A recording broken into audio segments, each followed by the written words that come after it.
Et comment ça va? Dans le futur proche, le gouvernement des États-Unis lance une attaque chimique dans le pays entier comme une forme de redémarrer la société. Cela tue des millions de personnes en quelques minutes. Après cela, le gouvernement ne fait rien pour maintenir l'ordre. Alors, les survivants ont deux options. Ils peuvent se joindre à l'un des gangs qui contrôlent le territoire et sont toujours en train de lutter ou être un domestique, ce qui signifie qu'ils veulent seulement vivre en paix. Quelques mois après l'attaque, le couple domestique Mark et Nina est en train de charger la voiture parce qu'ils vont voyager vers Milwaukee pour rencontrer les parents de Nina. L'ami de Mark l'alerte sur les dangers sur la route, mais Mark insiste qu'il a besoin d'y aller pour soutenir Nina, parce qu'il l'aime encore, même s'ils étaient en train de considérer de divorcer avant l'attaque. Pendant le voyage, ils entendent un locuteur de radio qui rappelle aux domestiques d'éviter les autoroutes, de rester attentifs aux tireurs et de tirer sur n'importe qui habillé comme un fantôme, car ce sont des membres du gang Sheets. Plus tard, la voiture commence à présenter des problèmes, alors il s'arrête dans un garage abandonné. Pendant que Mark travaille sur la voiture, 3 hommes entrent dans le lieu. Ils ne voient pas le couple dans l'autre salle. Alors Mark bouge avec soin pour retourner à la voiture. Soudain, un camion envahit le garage et les conducteurs du gang Sheets ouvrent le feu pour tuer les 3 hommes. Mark met quelques tentatives pour démarrer la voiture et le bruit attire l'attention des Sheets. Heureusement, le véhicule fonctionne et le couple s'enfuit avant que les Sheets puissent les blesser. À la radio, ils découvrent que les Sheets sont en guerre territoriale avec le gang Nailers. En fin d'après-midi, ils décident de s'arrêter dans une maison abandonnée pour passer la nuit. Nina cherche des provisions pendant que Mark vérifie chaque pièce par précaution jusqu'à trouver un couple mort dans la chambre. Les taches de sang montrent qu'ils ont été attaqués et mutilés avant de mourir. Alors Mark couvre les corps comme un dernier geste de miséricorde. Après, Nina essaie de contacter sa mère utilisant une radio ancienne, mais personne ne répond.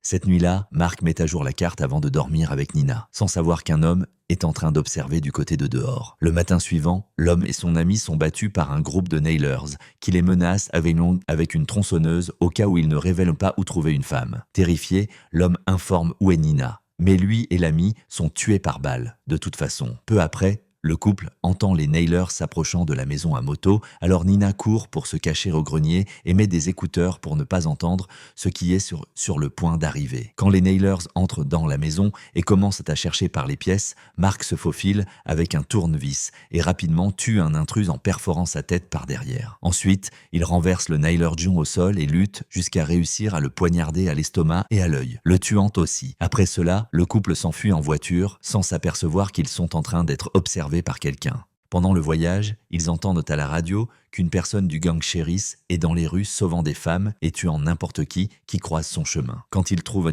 un supermarché, ils s'arrêtent pour prendre des provisions mais sont surpris par un homme armé. La peur ne dure pas longtemps car Nathan enlève le masque et serre la main de Mark, expliquant qu'il était en train de les observer pour garantir qu'ils étaient amicaux. La conversation est interrompue quand ils entendent une voiture s'approchant. Alors le trio court pour se cacher derrière les étagères pendant que les Nailers entrent dans le magasin cherchant Nina. Les hommes font à peine quelques pas avant d'être tous tués par balle par Steven, fils de Nathan, qui était caché derrière un comptoir tout le temps. Après cela, Nathan convainc le couple de dîner avec sa famille et ils sortent dans son camion, qui est en train de remorquer la voiture de Mark. Quand ils sont sur le point de sortir du stationnement, ils sont bloqués par un gang connu comme Plowboys. Le leader, Jim, dit qu'ils sont à peine en train de patrouiller le voisinage parce qu'ils ont entendu que le gang Gamblers est tout près. Il y a une femme appelée Betsy prisonnière dans le camion des Gamblers et Jim révèle qu'elle est la chérie mentionnée à la radio. Cependant, il est déjà intéressé par Nina. Steven se prépare à tirer si nécessaire, mais Nathan a une bonne relation avec Jim et le convainc d'ouvrir le chemin pour que son groupe puisse sortir. Ils ne s'aperçoivent pas qu'ils sont en train d'être observés par John,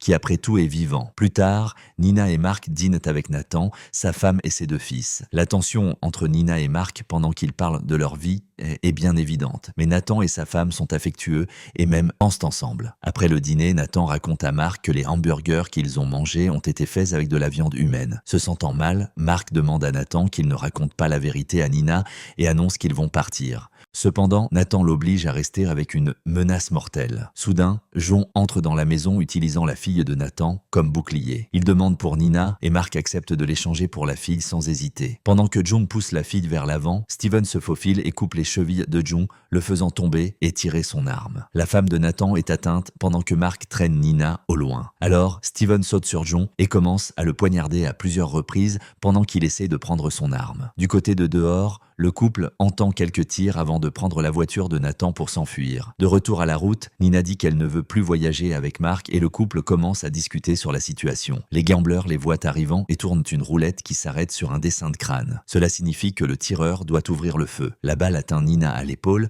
alors Mark immédiatement fait demi-tour pour retourner à la ville. Pendant ce temps, Nathan appelle Jim et dit qu'il peut rester avec le couple. Jim reste emballé et va chercher ses hommes juste pour les trouver tous morts. Soudain, Betsy le frappe par derrière avec un tuyau, l'assommant et après libère toutes les femmes capturées par le gang. Prenant quelques armes d'une table, Betsy sort dans une voiture de police. Peu après, elle s'irrite avec les bruits venant de Jim dans le coffre, alors arrête la voiture et tire sur la jambe de lui. À ce moment, elle s'aperçoit de quelque chose bougeant dans la forêt et va derrière, oubliant ses clés dans la serrure du coffre. Le matin suivant, Nina se réveille à l'intérieur d'une cabane avec un pansement à l'épaule. Mark n'est pas tout prêt, mais a laissé un billet disant qu'il est allé chercher de la nourriture. Quand Nina essaie de sortir du bâtiment, elle trouve un autre billet prévenant que la porte de devant est armée avec un piège. Alors, elle sort par la fenêtre, regarde autour et trouve une voiture dans le garage. Elle rentre en courant à l'intérieur pour ranger son sac à dos, planifiant de sortir seule. À ce moment, elle trouve un billet disant d'écouter de la musique et un autre indiquant quel disque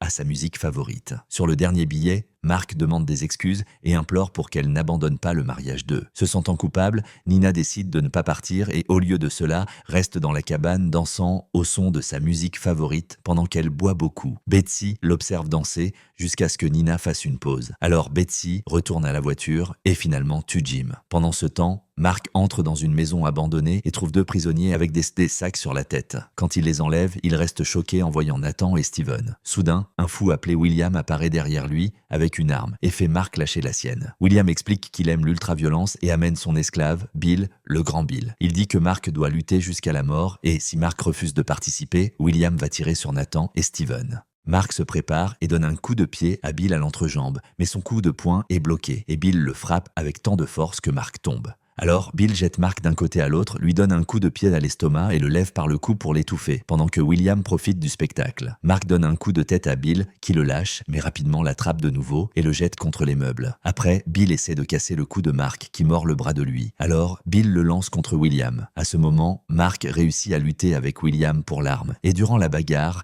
l'arme tire accidentellement, tuant William. Après cela, Mark libère Nathan, Steven et même Bill, et chacun suit son chemin. Quand Mark arrive à la cabane, il trouve Nina dormant sur le canapé et l'emmène au lit. Plus tard, Nina se réveille et s'aperçoit de Mark pratiquant le tir. Elle demande qu'il lui enseigne à tirer et, pendant qu'ils sont occupés, Betsy entre dans la cabane et trouve l'alliance de mariage de Nina. Après l'entraînement, Nina emmène Mark au garage pour montrer la voiture qu'elle a trouvée. Et Mark reste nostalgique parce qu'il avait le même modèle, se rappelant les vieux temps. Le couple devient intime sur le siège arrière. Mais à ce moment, les gamblers apparaissent, car la voiture appartient à eux. Ils capturent le couple et tournent une roulette pour décider quoi faire. Comme elle s'arrête sur un dessin d'épée, Nina et Mark sont placés dans des cages et emmenés au siège des gamblers dans un motel. Le lieu est un chaos complet, avec des gens buvant ou se bagarrant dans tous les coins. Le réceptionniste note les noms d'eux et s'aperçoit qu'ils sont mariés. Alors, il les envoie à la suite Snake Eyes. Dans la suite, un hôte commence à faire des paris, pendant que le couple a l'une des mains attachée aux chaises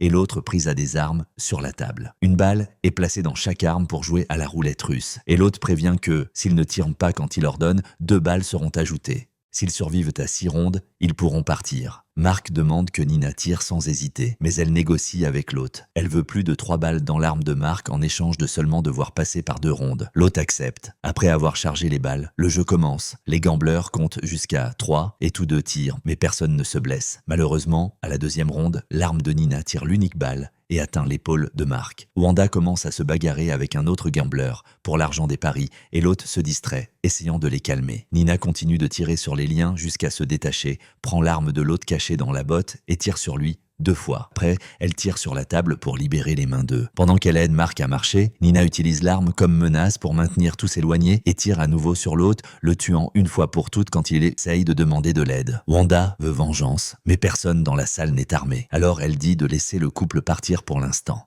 Dès que Mark et Nina sortent, Wanda et les autres courent pour prendre leurs armes. Le couple essaye de trouver une voiture fonctionnelle et est vu par des tireurs sur le toit, mais avant qu'ils puissent tirer, ils sont abattus par Betsy. Le couple s'enfuit dans une voiture pendant que Wanda et les autres gamblers sortent en tirant, mais aucun tir ne les atteint. Frustrée, Wanda donne un coup de poing à un collègue avant d'annoncer qu'ils vont derrière Nina. Quelques heures plus tard, Mark se réveille dans la maison d'enfance de Nina à Milwaukee. Les voisins racontent à Nina que son père est mort d'une maladie et sa mère a ôté sa propre vie pour être avec lui. Ce qu'ils savent grâce à une lettre qu'elle a laissée. Après avoir lu la lettre, Nina demande aux voisins comment ils réussissent à maintenir une vie tranquille dans les banlieues. Ils expliquent que parfois les gamblers essaient d'envahir, mais ils ont monté un système avec des barricades de voitures, font une rotation comme tireurs sur les toits et il y a des explosifs cachés dans une boîte aux lettres connectée à des fils de fer barbelés. Pendant qu'elle observe tous les pièges, Nina reste heureuse de trouver Phil, un vieil ami de la famille. Pendant ce temps, Betsy aussi arrive et se cache dans la maison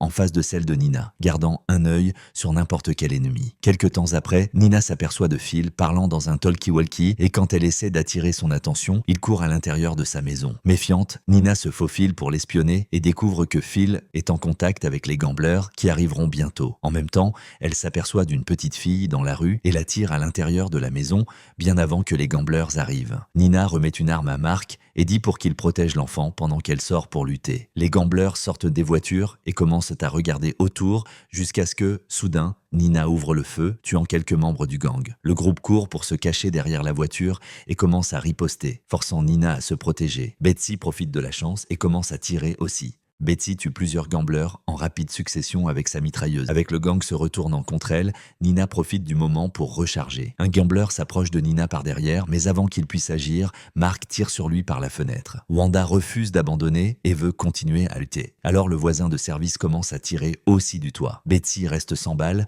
et a besoin de se cacher, pendant que Nina jette une grenade fumigène faite maison au milieu de la rue. À l'intérieur de la maison, un membre du gang surprend Mark par derrière et commence à l'étrangler. Mark casse la corne du masque de l'homme et le poignarde à l'œil avant de le renverser et de le poignarder à la poitrine. Pendant ce temps, Nina continue de lutter et Betsy découvre qu'elle a été touchée par balle. À ce moment, les Plowboys arrivent cherchant Betsy pour venger Jim, mais restent coincés dans une fusillade contre les gamblers. Les gangs continuent d'échanger des tirs pendant que le camion des Plowboys détruit la barricade de voitures. Nina profite de l'opportunité pour activer le fil barbelé et dès que le camion le touche, une grande explosion le renverse. Le voisin descend et tire sur le dernier membre du gang, juste pour être rapidement tué par Wanda. À l'intérieur de la maison, Betsy s'approche de Mark et rend l'anneau de mariage de Nina. À ce moment, Wanda entre et tire sur la tête de Betsy. Elle se prépare à tuer Mark aussi, mais Nina apparaît et la renverse d'abord. Maintenant que tous les bandits sont morts, Nina va jusqu'à la maison de Phil pour le tuer aussi, mais il est déjà mort. Après avoir confirmé que Phil a un tatouage de gang, elle voit l'arme favorite de son père sur la table et la récupère. En sortant, Nina voit l'enfant fixant la maison de Phil. Après, elle remet l'arme du père à Mark et il place l'anneau de mariage de nouveau au doigt d'elle. Récupéré, le couple retourne à la route pour chasser des membres de gang, terminant ainsi The Domestics, film d'horreur et d'action de 2018. Et moi je t'attends dans la prochaine vidéo.